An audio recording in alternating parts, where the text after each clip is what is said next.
Good evening and welcome to another episode of Dr. Melissa Medicine Woman. I am so glad that you have joined me this evening. Tonight, we are going to be talking about diabetes again. Now, we did talk about this before, and we're going to get more in depth about the specific types of medications and some things to expect with that. So, as you remember, diabetes is when you have high levels of sugar in your blood. Now, there's type 1 and type 2 diabetes. And now what happens is that this can be caused by little or no insulin, which is the hormone that's produced in the pancreas to help regulate blood sugar. Okay, so to get into the nitty gritty of exactly what diabetes is and what prediabetes is, make sure you watch those other episodes that I have for you. But before we get started, I do want to just make sure that you understand I do have a disclaimer for you here. So let me get that pulled up. And here we go. So this show and all the content are for educational purposes only. They are not intended to diagnose, to treat, to cure, or prevent any disease or psychological disorder. A specific physician-patient or pharmacist-patient relationship is necessary before any medical therapies are initiated. So please consult your physician, your pharmacist like me, or other qualified healthcare professional with questions about your medical conditions, and before starting or using any dietary supplements, herbal remedies, exercise, or nutrition plans. So, who is Dr. Melissa Medicine Woman? Well, just a little bit more about me. So, I have 26 years of experience in the healthcare field. I have experience with both Eastern and Western medicine. So I do know quite a bit about supplementation and a whole lot about prescription and over-the-counter medications. I have well over 52,000 clinical hours, and I have helped thousands and thousands of patients change their lives and optimize their health, getting down to the root cause, understanding their medications, and optimizing their medications so that they are getting to the right bare minimum of what they need. I don't want you spending more money than what is necessary. So let's get you to the optimum level. A lot of my clients call me the root cause doctor. I refer to myself as the medicine woman or concierge consultant. I am a pharmacist as well, so I do have that knowledge, but I don't push pills on you. I actually ask you, is it time to ditch the pills? So let's get more into diabetes tonight. So we talked, like I said, a few weeks ago about diabetes and pre-diabetes. So make sure you take a look at those episodes. But tonight we're going to be talking about the medications that are used to treat diabetes. So if you've been diagnosed with diabetes, you want to know what your options are. Okay. And so tonight we're going to talk about medications. We're going to talk a little bit about supplementation, but not a lot. We'll get more into that probably next go around. I'm trying to keep these nice and concise for you all. So as you remember, type 1 diabetes cannot produce their own insulin. So it's an autoimmune type disorder. Type 1 diabetics require insulin, okay? Often diagnosed younger. Type 2 diabetes may require insulin, may not. Often we start with oral, what we call oral medication, so medication that you take by the mouth. And this medication is most often started when you have a high A1C, which is what we measure your blood sugar or a high blood glucose level. Now, not just a one-time high blood glucose level, because we talked about that before. It can be high for one reason or another. So you need to determine a pattern. However, your A1C, if that is high, then that is definitely something that can, because it is a 3-month average, then a one-time you might be diagnosed. So let's talk about what happens when you're diagnosed with diabetes. So ideally, as we talked about before, nutrition and lifestyle, movement, exercise, what you're eating, that impacts your diabetes, okay? A lot of things happen with diabetes. Now, some people can control it with just monitoring what they're eating and getting some movement in. Not everybody. Now that piece right there, nutrition and exercise, are very key pieces that I believe everybody should be doing, whether you're pre-diabetic, diabetic, or not even diabetic at all. And I do have a program called Whole Body Health Program that gets right into that. It gets you started on being healthier and staying healthier. Talk about movement activities. There's some recipes in there. There's water intake, a little bit about stress, a little bit about sleep. Whole body health is a great place to start if you're newly diagnosed with diabetes or pre-diabetes. So what happens? So in combination with changing your whole body health, we might need to put you on medication. Now there's medications out there. There's insulin, which you inject into your under your skin. So it's called an under the skin injection. And there's also one brand out there of inhaled insulin. Now that's usually used for those, it's rare that that's used because it's expensive and it's just not a common thing to use, but some people do use it. And those that just don't like to poke themselves multiple times a day, sometimes it's easier for certain age groups to use that type of the inhaled insulin, but it's not very common. So most common thing, so if you're type 1, you're going to have insulin of some kind. Now there's multiple types of insulin. There's long-acting insulin, there's short-acting insulin. Now insulin in itself, because type 1, you're not producing your own, we've got to give you some. Type 2, you're not utilizing your own correctly if you are producing it, and we may need to give you some. But type 2 typically is with oral medication. Now I want to talk about the oral medication because it's first-line therapy according to the American Diabetic Association. First-line therapy means that this is what is recommended to be first line for you once you are diagnosed. So when you go to your physician and they diagnose you and they say you are now diabetic, they're probably going to write you for a prescription medication. Now, depending upon what level your A1C, that 3-month correlation of your glucose level is, or what other risk factors you have, you may be given more than one type of medication to start with. But usually we try to start with the lowest effective amount, okay? Now, the other thing that we have to look at is we have to try and gauge what is the best medication for you. Now, not every physician will do that. Sometimes they will just look at the guideline and say, okay, this is the first tier, this is the second tier, or they'll look at your insurance, which may dictate what you can or cannot have to start with. So I want to tell you that medication should be based on preference of how likely you are to take the medication. It should focus around you, the drug effectiveness, so how well it's going to work, what your blood sugar level is, so how fast do we need to get it down, what safety zone are you in? Are you in that scary zone? Are you in that it's okay to start working on it? You know, when you're starting to work on your lifestyle changes, your nutrition and your movement activities, do we need to give you something to boost you? And then we can get you off of that at a later time. What's the risk of your blood sugar dropping too low? Yes, that can happen as well. And that's a whole nother thing we'll talk about next time. Do you have any risk factors already for heart disease? Do you have weight risk factors? We look at side effects of the medication. We look at how they're going to affect your kidneys. Yes, most of the medications that help your diabetes affect your kidneys. And hopefully cost is involved. Now, let me tell you the first line medication that's been out there for a long time, metformin.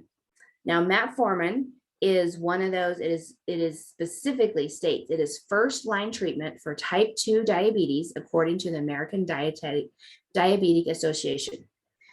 And what does metformin do? So metformin, you may have heard of this. You may have heard that you've seen commercials or something for it.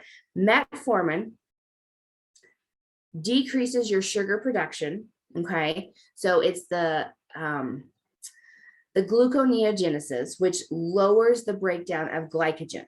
Okay. Lowers the breakdown of glycogen to glucose 1-phosphate and glucose, glyconeolysis, and increasing your insulin sensitivity. Okay, big words, right? So what that does is it breaks down the amount of the glycogen to the glucose, okay? And it helps make sure that you're able to use that insulin more efficiently, bottom line, okay? Here's the thing. Good things, metformin rarely leads to weight gain. A lot of times people who are diabetic are already overweight. One of the risk factors for prediabetes and diabetics is overweight, okay? Metformin has shown positive effect to help lower the bad cholesterol. So some patients come in and already have heart risk factors, so we want to lower their bad cholesterol. All right, here's the bad thing. Metformin, notorious for causing stomach problems, nausea, flatulence, diarrhea. Not a great combination to be put on, okay? However, it does usually improve when taken with food. You have less effect on your stomach when taken with food. And they now have a longer acting metformin, and there's less likelihood of having those GI disturbances, those stomach disturbances with the longer acting and taken with food. Now, it still might happen. And I had a client who came to me and she had been on metformin for 3 years before I saw her. 3 years. I actually had 2. I just talked to one the other day, a new gal. She had been on it for 5 years, metformin for 5 years. Both of them had chronic diarrhea, and their physicians did not realize that it was the metformin. I picked up on that right away. As soon as I saw they were on metformin, I asked the question, and they both said yes, chronic diarrhea. So much so that it was hard for them to work. So it's affecting their lifestyle. It's affecting the one gal. She's like, I can't even leave my house. She wants to celebrate. She's getting ready to celebrate her 50th wedding anniversary. She's getting ready to have a new grandbaby, and she's not able to even leave her house. So we got some things changed up, got her off of that metformin. Okay. There's other options out there. Now, yes, that is the first line. That's the first thing that, according to the American Diabetic Association, is something that we should use first. If you're having those side effects, there's other options for you. There's many other options we're going to talk about. Okay. So we got those 2 clients off of those medications. They're doing so much better, and they're able to live their life better. Got them on some different things for their diabetes to help control that. They're working on their lifestyle changes with the movement and the nutrition. So keep that in mind, okay? Here's some other thing. With long-term usage of metformin, it can deplete one of your essential vitamins like B12. That's one of your energy vitamins. B vitamins are good for energy. And we want to make sure, so usually we have to check your B vitamin levels, and we might have to give you more B vitamin, okay? Excuse me.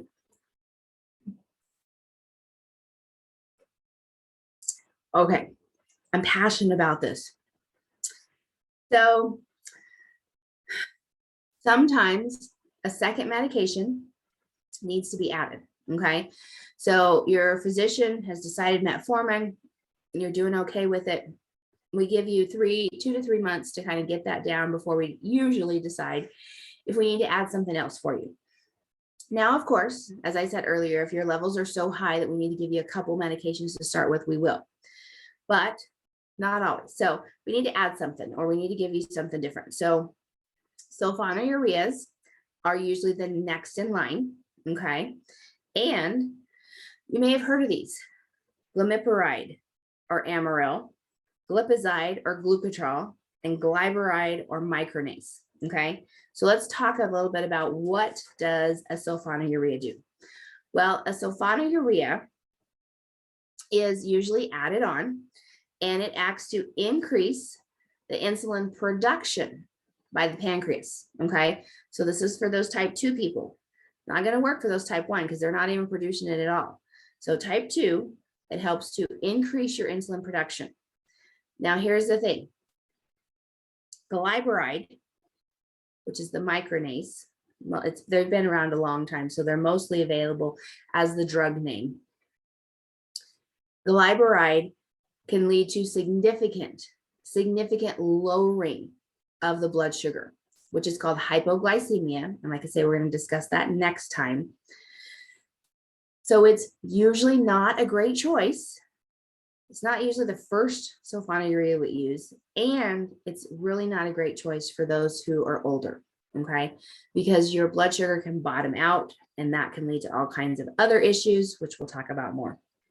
Now, these sulfonylureas could be used as single therapy. So if the metformin doesn't work for you, we could try you on a sulfonylurea. Now, you're going, sulfonylurea. Well, I have a sulfa allergy. Most patients with sulfonamide allergies are still able to tolerate sulfonylureas without a problem. So even though they both say sulf, S-U-L-F, they're not the same type thing, okay? And it's enough different that it's not that reaction. Okay. Meglitinides, okay? Now, this is the repaglinide and nataglinide. Now, the brand names have been discontinued. They used to be Prandon and Starlix. So you don't ever see the brand names anymore here in the available. However, these meglitinides, they increase that insulin production from the pancreas again, okay? They're also able to be used in place of the sulfonylureas, like I just talked about.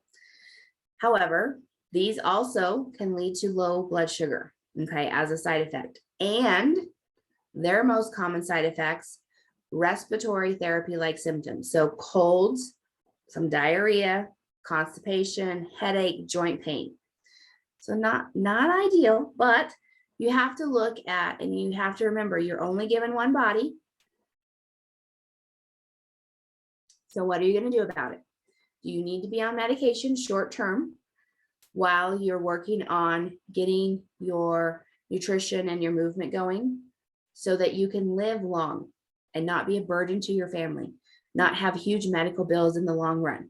So short term, these medications I advocate for, depending upon what your levels are. If we can do it with nutrition and movement and maybe a little bit of supplementation, short-term medication, maybe. So these are some options. I'm educating you on the options. Now, the next one is their glucosidase inhibitors, alpha glucosidase inhibitors. Now, this is the Abracose and the Glycet. Now, what happens with these? These actually work to inhibit the intestinal enzymes that digest those carbohydrates. So you've probably heard carbohydrates, which usually break down into sugar, which leads to increased blood sugar levels. Often, my clients who are diabetic, they will check their sugars. And one gal told me the other day, she said, I can eat half a bagel and my sugar spikes to 300. Well, that is true because of the nature of how your body is breaking down those carbohydrates. So the alpha glucosidase inhibitors, these are ones that they actually help to digest those carbohydrates to delay the glucose absorption, okay? So that those carbohydrates are not immediately transferred into glucose. Now, we did talk about you need glucose because certain organs rely on glucose to work, like your brain. Okay. Now, of course, this type of medication, that acarbose, can be added to another regimen. So you could be adding on. It's not usually used standalone. Okay. Now, some side effects. Well, this is another one that can cause that abdominal pain, diarrhea, flatulence, which is gas. Now, this typically happens at higher doses, especially, okay? Still possible. Then they came out with thioglitazones. We like to call them the glitazones, okay? This is pioglitazone or Actos and rosiglitazone or Avandia. So you may have heard of these. And a lot of these medications are available in combination. So some of the ones that we're having to add on a medication, so we usually add them on one at a time, and then we figure out that you need glimepiride and rosiglitazone, okay? Well, now they make a pill that has both of those medications in one pill. So it saves you from taking 2 pills to take 1, and you get both those medications. So those are some things. Now, the thioglitazones or the glitazones, these work by boosting the efficacy of the glucose utilization via actions in your muscles, fat, and liver to increase insulin sensitivity, okay? So it helps to make sure that you're utilizing that insulin appropriately. Now, glitazones typically don't cause the low blood sugar. Now, typically, okay? They can be used as first or second line or in combination. Now, some things with the glitazones. Mercy, excuse me tonight.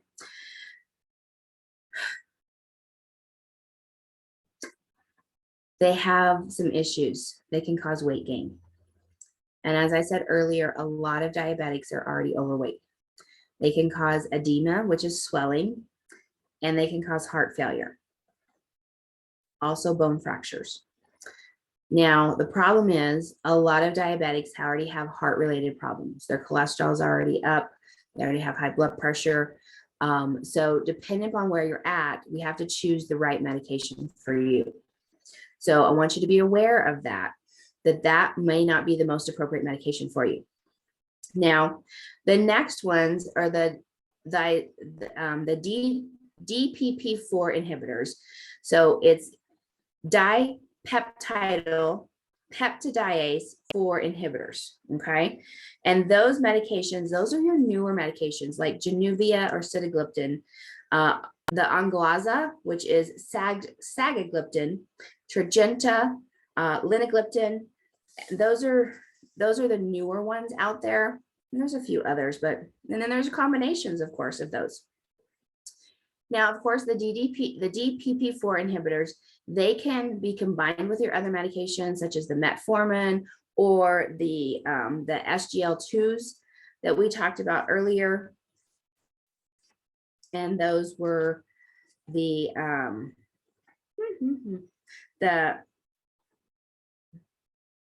my apologies, the metagluticides. So there's also the problem is that these medications, the DPP4, they can improve your blood glucose and reduce both your fasting and your after meal blood sugar levels, typically without causing weight gain. Okay, so that's a plus. Now, how do they work? Well, DPP4 inhibitor, it acts by blocking the action of the dipeptidyl peptidase number 4, which is in your body. It's an enzyme, okay? It's an enzyme that destroys the hormone incretin, okay? Well, what is incretin? Incretins actually help to help the body to make and release more insulin, which when it's needed, and to reduce unneeded liver production of glucose. Okay, so your liver produces that glucose. Like we said, glucose is necessary for some of your organs. So it is necessary to have some, but you don't want to have too much. Now, here's the possible side effects with the DPP4 inhibitors. You can have cold-like symptoms, headache, joint pain, stomach pain, nausea, even some diarrhea, usually not as bad as the metformin. But here's some serious things. Pancreatitis, inflammation of the pancreas. So pancreatitis, the inflammation is when your pancreas isn't working so well, okay? And that can be a problem. And that can be a problem from the DPP4 inhibitors. Okay. Now, these DPP4 inhibitors can be combined, like I said, with metformin or the SGLT2s, which we hadn't talked about yet. That's why I thought we had. Apologies. The SGLT2 inhibitors, so these are your canagliflozin, so your Invocanas, your Farxiga, these are the newer ones, Jardiance, empagliflozin. No, that's not right. My apologies. Empagliflozin. There's a Z in there. None of these are generically available. So Invokana, Farxiga, and Jardiance, that's what we know them as. And these are your SGLT2 inhibitors. So another inhibitor, they block the proteins in the kidneys and increase your urine glucose excretion, which leads to lower blood sugar. Okay, so it helps to release the glucose, makes more glucose go out in your urine. Now, these are typically not first line. Okay, they can help improve weight loss. And like we talked about earlier, oftentimes diabetics are usually overweight. Not always, but the SGLT2 inhibitors improve weight loss, can improve blood pressure. And we talked about there's often, often diabetics have high blood pressure as well. And there might be even some protective cardiovascular effects. So a couple of these medications have actually indications for things like heart failure to help improve cardiovascular function. Side effects. Now this can be bad. And these are things that not all physicians will recognize. I had a client the other day.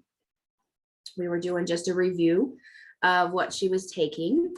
And she asked me to sit down and she said, you know what? I've been having these urinary tract infections and it's really bad.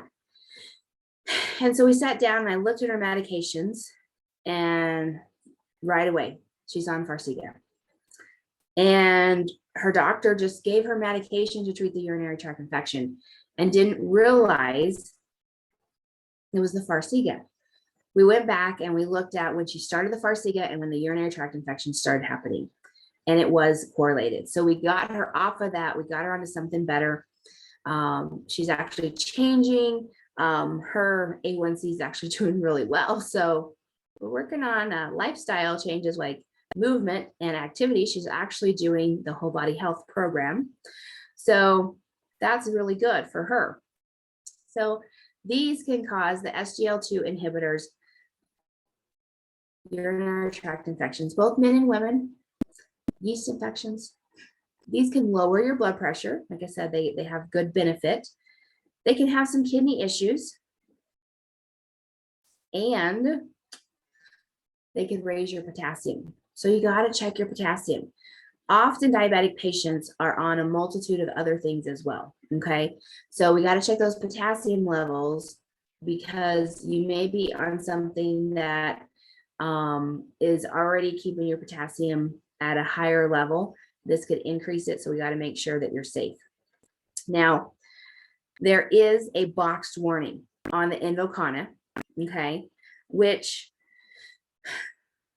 this is pretty serious because there's elevated risk of limb amputation and bone fracture.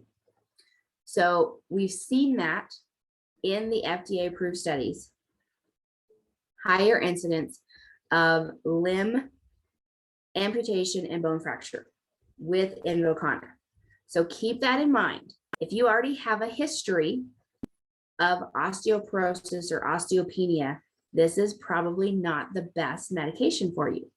Okay, so next, let's go to the GLP-1 agonist. Now, these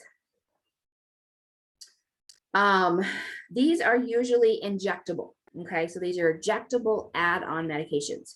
Trulicity, Byetta, Ozempic, Victoza. You've seen the commercials on TV for these, okay?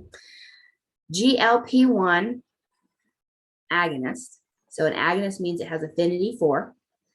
So it's glucagon-like peptide number 1. So these are injectable agents and they mimic that incretin, okay? So they increase the insulin release when needed, okay? Bonus, they suppress appetite. They inhibit glucagon secretion, which lowers your glucose production, okay? It lowers the glucose production by the liver when it's not needed.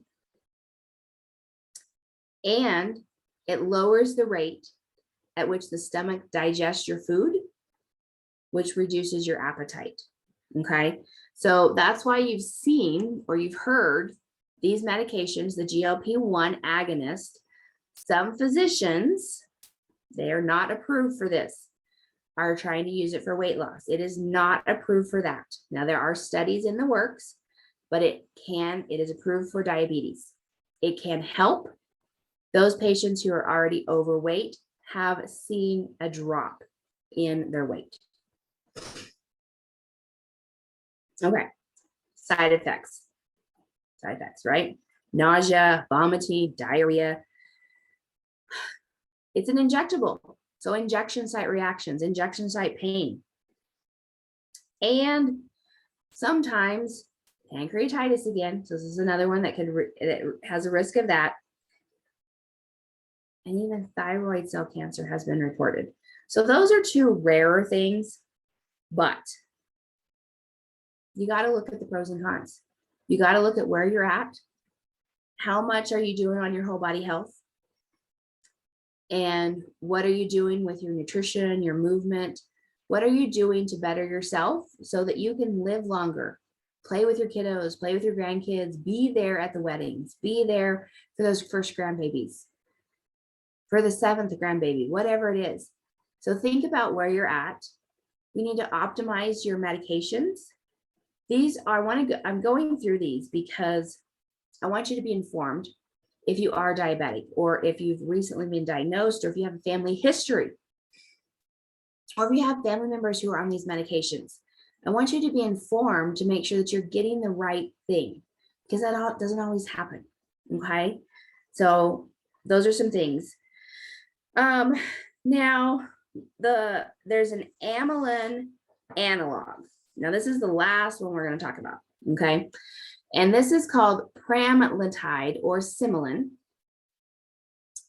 And this is an injectable medication. Now, this one can be used for type 1 and type 2. And what it does, it slows down the food movement through the intestines, which then keeps your blood sugar levels from rising too quickly, okay? It lowers the amount of glucose that is made by the liver, and it produces that feeling of fullness, which helps control your appetite and decrease that food intake. So Similan is usually used alongside an insulin, okay?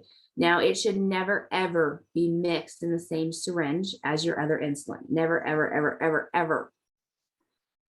It can drop your blood sugars too low, especially in type 1 patients, okay? Now, this typically happens within about 3 hours of taking the medication, but it's that thing that you got to be careful about.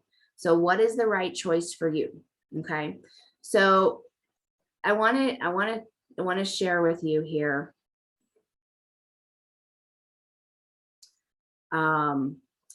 Let's see here. Your next steps as far as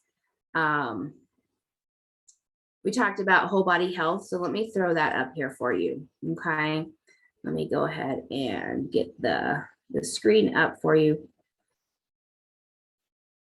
so you may see that website. Now, it's on my website, drmelissabalizan.com/WBH, Whole Body Health. So Whole Body Health, as I alluded to earlier, is a program where we're talking about getting you in alignment, okay? So your whole body health, so if you're pre-diabetic, diabetic, not even diabetic yet, Whole Body Health is for you. It is the opportunity for you to start working on your health. Imagine what it's going to be like to always feel healthy, to incorporate more water into your routine, to incorporate more movement into your routine, incorporate more nutrition-based choices into your routine. Okay, so this is the right next step for you, Whole Body Health. If you need, and it also, bonus, it has a consultation with me. It pays for itself because you have that consultation. So if you're already taking medication, then we can discuss that. If you're already taking supplementation, we can discuss that and get you on the right track, okay, for your whole body health. Now, tonight we've talked about a lot of types of medications for diabetes. And I wanted to talk about specifically the medications because that's typically when you're diagnosed, your physician will give you a prescription, okay? Now, if you're one that doesn't want that prescription, then that's fine. Let's start working on your whole body health. Let's work on the nutrition and the movement, especially first, okay? And depending upon what your level is, do you need to be put on medication right away or do you need to be put on supplementation? So supplementation, we're going to talk about next time.